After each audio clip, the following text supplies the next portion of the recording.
حضرت عمر کے زمانے میں نا ایک نوجوان تھا، نیک تھا، مسجد جایا کرتا تھا رات کو. تو مسجد جا رہا تھا تو رستے میں ایک عورت نے دعوت گناہ دی. ابن عساکر نے اس کو لکھا ہے. تو نوجوان تھا، خواہشات تھی، کچھ طبیعت مائل ہو گئی. ابھی ادھر جا ہی رہا تھا کہ کسی نے آیت پڑھ دی، والی من خاف مقام ربی جنتان، جو رب کے سامنے کھڑے ہونے سے ڈرے گا اللہ 2 جنتیں دے گا. واقعی ڈر گیا، وہ واقعی ڈر گیا. اتنا ڈرا کہ بے ہوش ہو کے گر پڑا. بیماری سے لوگ بے ہوش ہوتے ہیں، پیسے ڈوب گئے بے ہوش ہوتے ہیں، بچے کے غم میں بے ہوش ہوتے ہیں. سچ بتاؤ، کبھی خوف خدا سے بھی بے ہوش ہوتا کوئی دیکھا ہے؟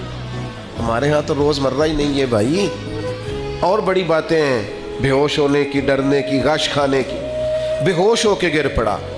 بوڑھے باپ کو کسی نے بتایا بچہ بے ہوش پڑا ہے. اٹھا کے گھر لائے. گھر لا کے کہا بیٹا کیا ہوا؟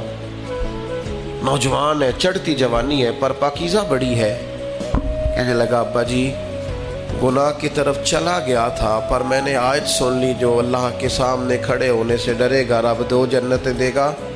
میں ڈر گیا تھا، رب واقعی 2 جنتیں دے گا. باپ رو پڑے. ابا جی کی آنکھوں میں آنسو آئے اور کہا پتر اللہ بڑا مہربان ہے، اس کے وعدے سچے ہیں، واقعی 2 جنتیں دے گا. اس نے پھر ایک چیخ ماری اور اس طرح کی ماری کہ اس کی روح ہی پرواز کر گئی. روح ہی پرواز کر گئی. کشتگان خنجر تسلیم را، عشق کی خنجر سے قتل ہو گئے لوگ. صبح حضرت عمر کو پتہ چلا کہ انہوں نے تو رات جنازہ بھی پڑھ دیا، تدفین بھی کر دی. جناب عمر فرمانے لگے اتنا نیک نوجوان خوف خدا سے دنیا سے چلا گیا، مجھے کیوں نہیں بلایا، میں جنازہ پڑھتا. فاروق اعظم فرما رہے ہیں میرا شوق تھا میں اس کا جنازہ پڑھتا. کہ حضور آپ کو تکلیف نہیں دی. فرمایا بتاؤ قبر کہاں ہے؟ تے کامل پیر انہاں دے باہو قبر جنہ دی جیوے.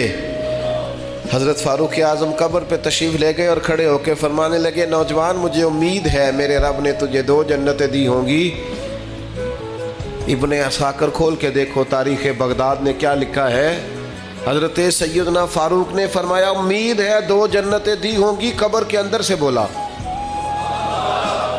کامل پیرونا دے باہو قبر جنا دی جیوے. قبر کے اندر سے بولا. کہنے لگا حضور امید والی بات نہیں، رب کے وعدے سچے ہیں، اس نے واقعی مجھے 2 جنتیں عطا فرمائی. 2 جنتیں دی ہیں، میں نے اپنے مالک کو راضی پایا.